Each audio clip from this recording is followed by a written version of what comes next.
And one of the actions that the British government did was bring in the black and tans. And this was part of that further repression that I've spoken about.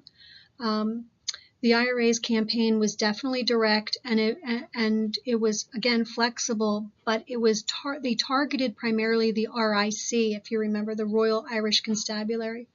55 policemen had been killed, 16 barracks were destroyed, and hundreds were abandoned. So morale was at an all-time low. So it was very difficult to recruit more police into these roles because they were clearly a target. So the British launched a recruitment drive in England to attract ex-World War I soldiers.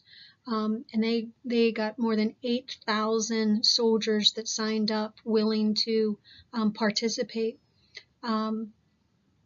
So they were called the black and tan. So the police force mixed with the ex-soldiers created what was called the black and tans. And the reason they were called black and tans was because of their uniforms. You probably have heard of the drink, the black and tan.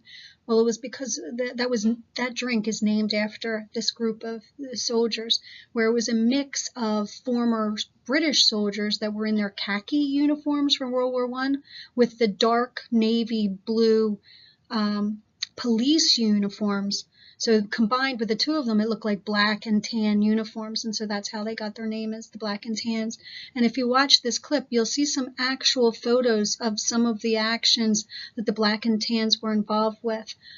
Many still today that I have talked to still recount, they remember the Black and Tans. And I mean, they're quite old now, but they still recount the stories of